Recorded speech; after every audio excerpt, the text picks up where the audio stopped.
opportunity in New York. Over the last 5 years, their relationship had slowly faded. Yesterday's reunion had been initiated by Carla, who had kept in touch with Allison over the years. The professor knew that Carla was worried about her husband, but he hadn't discovered how out of kilter things were until Carla had called him in tears several weeks earlier. "I don't even know Michael anymore," Carla wept, "and neither do the kids.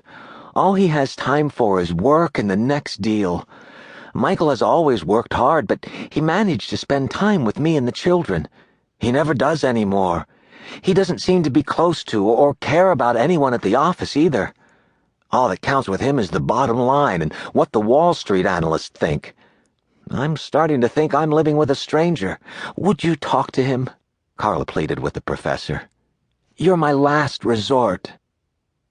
As luck would have it, Michael and Carla's home in New York was close to where the professor was due to conduct a leadership seminar in a few weeks. Sensing Carla's desperation, and being concerned about Michael, the professor rearranged his schedule to visit them. As the professor walked off the plane back in San Diego, he was still thinking about last night's visit with Michael. Allison was at the gate to greet him.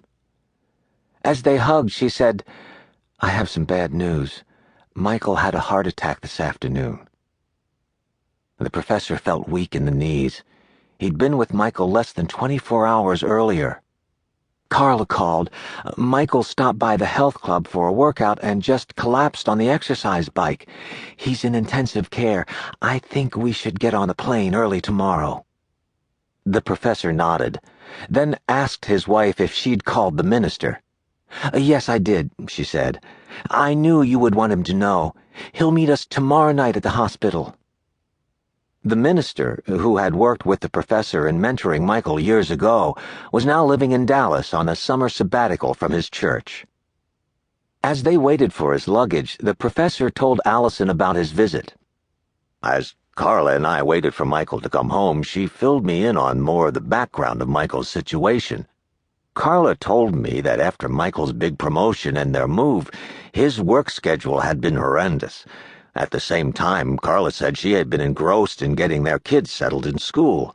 They were so busy that first year, she said, and so excited about all the new opportunities that they were in deep trouble before they even realized something was wrong."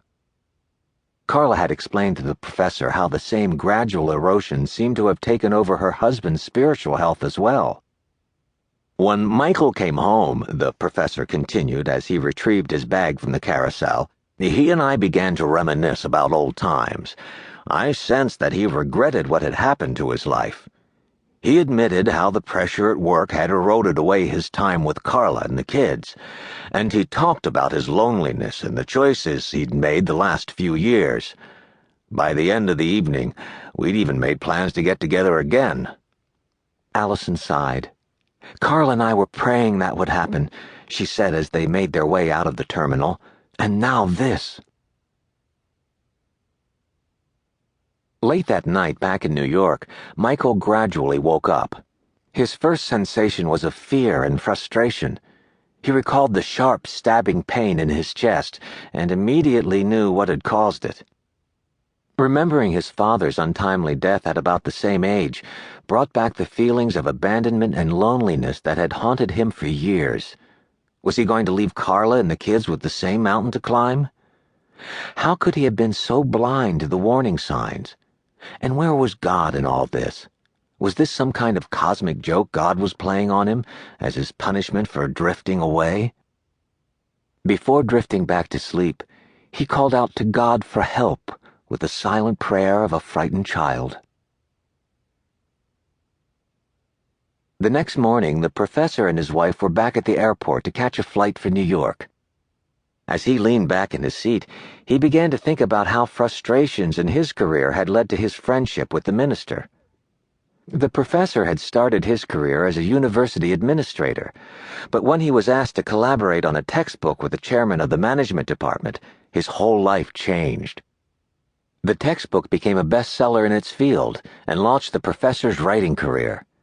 He quit his administrative job to teach and write full-time. Success followed success, and by the time he was 35, he was a full professor.